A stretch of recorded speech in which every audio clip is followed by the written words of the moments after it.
In today's video, we're going over a Dunst Peone Gambit game that I had against a FIDE master. Now, some of you are probably wondering, what Gambit is that? Right? What the heck are you talking about? Well, really, you have two different ways of getting into it. Okay, now, in the game here, I ended up playing the move of knight to c3 first, and I'll cover why. But, you know, I recently made a course on how to play against the Scandinavian defense, how to crush the Scandi with this move of knight to c3. Very underrated option, only played 6% of the time in online chess, so you're going to take a lot of your opponents by surprise. It might seem a little bit boring, but I promise you it's not, and hopefully today's video shows you that. Right now, this is, you know, technically the closed Sicilian at this point, but it can lead into a lot of fun stuff. If we see a move like d4, we're looking towards a Nimzowitsch defense Kennedy variation type of idea, swinging that knight over to g3 and really playing actively, right? I mean, if we do see that move d4, swing that knight over to g3. If you can put the bishop on c4, do it. And yeah, I mean, you have great activity with that light squared bishop, d3, knight f3, a4, castling kingside. At some point, you can look to get that knight into f5, f4 breaks, all this kind of stuff. It really does turn into a fun attacking game for white. And a middle game, in which case oftentimes black really feels a little bit stagnant while we have very easy plans in terms of kingside expansion. Now, all that to say, in this game, my opponent ended up capturing on e4. However, if you really like this position, right, maybe you get the course, which, by the way, I am offering a 30% off discount code until the end of this month. All you got to do, plug in the discount code KnightC3-2024. And if you plug that in, you're going to get 30% off, only good for the rest of November.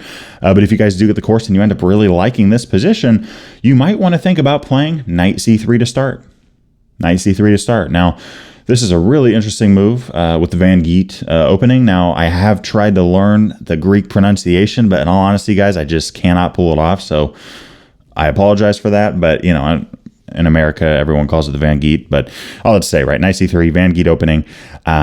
This can really lead to a lot of interesting transpositional ideas. If we see the move of E5, your opponent probably isn't an E4, E5 player, but if you see E5, all right, E4, we're in a Vienna game. Your opponent probably isn't a Scandinavian defense player, for example, right? But oftentimes, right, nearly half the time in online chess, black does play this move of d5, which is what happened in my game recently against this FIDE master. We were playing over the board blitz, 5+0, and he plays d5. And this makes sense. The whole idea here is like black's going, you know what? I don't know what that was about, but now I have ideas of kicking your knight.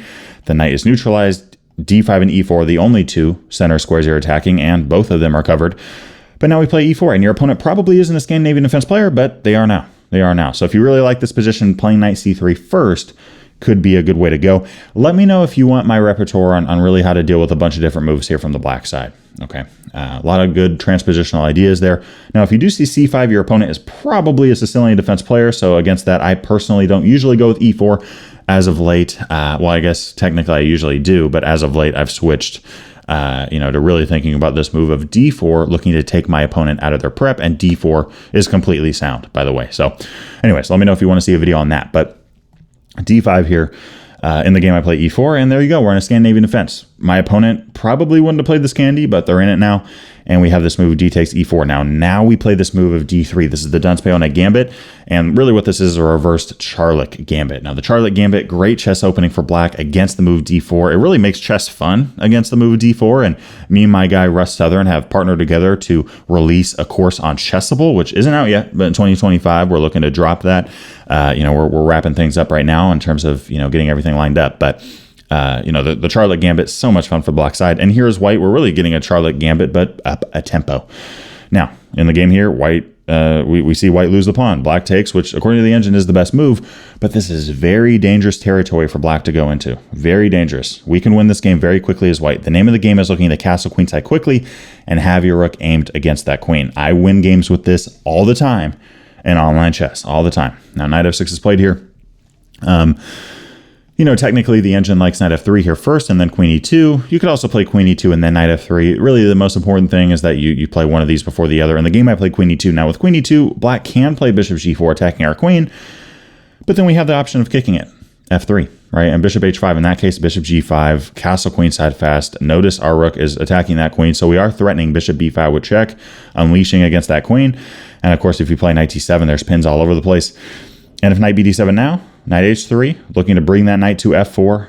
Active game for white. Oftentimes we have sacrifice ideas on e6. And again, I've won multiple games like this as well. So going back to queen e2, In the game here, my FIDE master opponent plays the move of knight to c6. I play knight f3, bishop g4, bishop g5, knight d4. Now, in the course, we cover this position and how it's very important you play queen to e3. This is very important here. Now, I'm playing against a very high-level opponent, FM, and up to this point, he's playing well. Right? He's playing well, knight d4, and there's a lot of ways why I can go wrong here. First off, we can't take the knight. That's a terrible idea. If we move the queen somewhere without protecting the knight, well, then the bishop can take first. Not the knight, but the bishop. Therefore, if we take back, the knight takes... Oh, there's a fork. Resignable. Now, if we move to queen, queen d1, if we go with that option, we are defending this knight, so there's no kind of fork idea, but now we can't really castle queenside, and it's very hard for us to unravel this position. We can't play queen d2 still because f3 would be hanging, and queen d7, black's going to castle queenside now, and we're not in good shape. So if you do see the move knight d4, play queen e3. That is a very important idea here, defending the knight twice and still looking to castle queenside. My opponent goes with knight takes f3, and in this case, the move of knight to d5. Now, in the course, I don't think I look at the move knight d5, but it turns out it's just dead lost. Okay, and that's the thing about this kind of opening, the Dunce-Peona Gambit.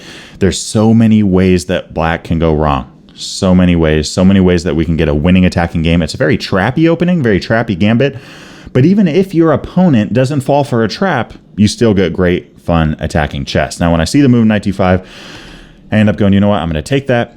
I play bishop e4. Right? I can't take that bishop without just losing my rook there, and that's not great. So bishop e4, attacking the queen, saving my pawn on f3. And here against check, I was going to play the move of c3. I was going to do that. I almost did, and I'm happy I didn't. Now, it's still okay. I mean, I still love white's game here. Bishop c8, saving the bishop, saving the pawn on b7. We castle queenside. I mean, talk about a developmental advantage here. It's astounding. The pawn cannot move unless you want to get mated on d8. The bishop can't move unless you want to lose a pawn on b7. And if you take the pawn on a2, one little misstep like that, black's losing. Queen d4. We're threatening mate. Look, queen a1 check, that ain't going to get the job done, because then we play king c2, we're still threatening checkmate, and we're attacking your queen. And a4 just isn't an option there, unless you want to lose your queen on the spot. So, yeah, I mean, that's not great for black. And, yeah, I mean, if something like bishop e6, sure, the rook covers that, but then we have bishop takes b7, your rook is hanging. If you save your rook, we have check, and we're going to win this game. So, I mean, it's very easy for black to fall apart here in this kind of gambit. Again, guys, this gambit here is a big part of my course. All you got to do, plug in Knight C3-2024. You will receive 30% off. This gambit will get you a lot of wins, okay? Hardly anyone knows what the Dunce-Peona Gambit is. I don't even know if there's been a YouTube video on it. Maybe. But all that to say, I do want to make more content on this if you guys are interested in it. This is one of those openings that doesn't have a lot of viewership, doesn't have a lot of clicks, doesn't have a lot of people going with it, but it gets great results in online chess. Astounding, I'm telling you. You can crush black with this all the time. Now, in the game here again, c3, I could play that, bishop c8, but I ended up going, you know what, I can actually win this bishop by playing b4, keeping tempo on the queen, not letting this bishop have any time to move. Now, you could move the bishop, but then we take your queen. And in this case, we have queen takes b4. I'm in check now. c3. Again, you can't move your bishop. You don't have time. Queen b2, rook b1. Again, you don't have time to move your bishop. The queen moves. Now I capture off the bishop. We're sitting at even material, but I have a piece. I have a piece in black in return, has 3 pawns, but as white here, we're sitting at even material. However, our activity, our development is just through the roof. We have 4 pieces developed, all very active, all very powerful. This king is not feeling safe on e8. Yeah, I mean, you have 1 piece developed, your queen on a2. This is resignable for black. Now, let's say black does try to castle. Well, we throw in a check on b7. Turns out that king's not so safe. If you decide to defend with the rook, bishop c6, a nasty idea. If you take, I mean, thanks for the rook. That's fine with us. If king d8, we can play queen d3. You could block with the queen. At some point, you're going to have to play king c8, though, and that's going to be game over. If something like c6, we can capture on b7, and we're mowing through this kind of position, and we're up material now. So in the game here, we have the move of f6. Now, apparently, I didn't have to move this bishop. I could have played castling kingside. I don't regret not playing this. My approach to chess is that, look, if I know I'm winning, not if the position's even, but if I know I'm winning, if I just don't sacrifice material, why would I sacrifice material? Unless there's some obvious mate or winning the material back or something like that. Why play risky? If I know I have a boring win, why risk that and potentially lose? That's my approach to it. Okay, so, especially in those, more important games. But of course, any game of chess, we're all trying to win. None of us enjoy losing, or at least I don't. But in this case, f takes g5. Turns out we're totally fine. Bishop takes b7. The rook's hanging. If you play rook b8, we get check. If you move to d8, we get check. King f7, we throw in a check again. Yeah, I mean, black's just in major trouble here. Okay, turns out against king g6, we have bishop e4 with check. Queen h3, game is going to be over. King e6 also doesn't work, and if we see the move of king to g8, we can play rook b8. Nasty idea. This isn't the only move that's winning. There's plenty of moves that are winning there for white, but you know, we're attacking the hanging rook. You can't defend the rook, and if you take our rook, then bishop d5 check. Okay, bishop d5 check. You could throw in a check with the queen, but then, you know, I mean, e6, and we capture off the queen with the queen. Not technically the best move. Technically, the best move here is bishop d5 with check. If e6, we capture back with the bishop. We have a bishop looking at e6. A queen can join the action. A rook can join the action, all that kind of stuff. In either case, though, you're obviously winning. And, yeah, I mean, if the queen decides to take, we capture back. Then you have to play e6. We take. This king has nowhere to go because of black's lack in development on the king side. Right, so f6 is played. I ended up going, you know what, though? I know I'm winning here. Just save the bishop. Just bring this back. Now we're still threatening all different types of stuff. And rook b8 is played. I ended up castling, just getting my king safe. I'm not worried about this pawn on g4. Black really can't get attacking chances here going forward. My opponent plays h5, and basically right when they do this, they resign the game. You know, even if h5 wasn't played, we're still winning, but this is just a hard position to play with as black pieces. By playing h5, g6 is a major hole. We could throw in a check. And if the king runs, all right, just keep activating pieces. Keep playing actively here. If the king tries to run to c8, we can throw in a check, and this game is going to end very quickly. In that case, you could take with the bishop or the queen first. Doesn't matter. All that matters is that you finish out with the diagonal moving piece. So, again, right, this position right here, very dangerous. If you're an e4 player and you want to stick with e4 and you see d5, knight c3 can be a great option for you guys in terms of getting quick and easy wins. If you love aggressive attacking chess, knight c3 is actually the way to go here, in my opinion. This is the best aggressive setup that we can go with from the white side. And if you really like this position, if you love this position, start playing the Van Geet. Play knight c3. Right, play knight c3. There's a lot of different transpositional options that you have against a bunch of different moves here from the black side. And if you do see d5, which is the most common response, we play e4, and there you go. Your opponent, all of a sudden, is a Scandinavian defense player. Hey, I hope you enjoyed today's video. If you did, it would mean a ton to me and my family if you could hit that like button, that subscribe button, and that notification bell, just so that you don't miss out on anything coming your way. I also wanted to give a big shout out to my Patreon supporters for the month of November in 2024. There's some exclusive benefits that you gain by becoming a member, and if you do decide to become one, I look forward to seeing you over there on the platform. I'll see y'all in the next video. Peace.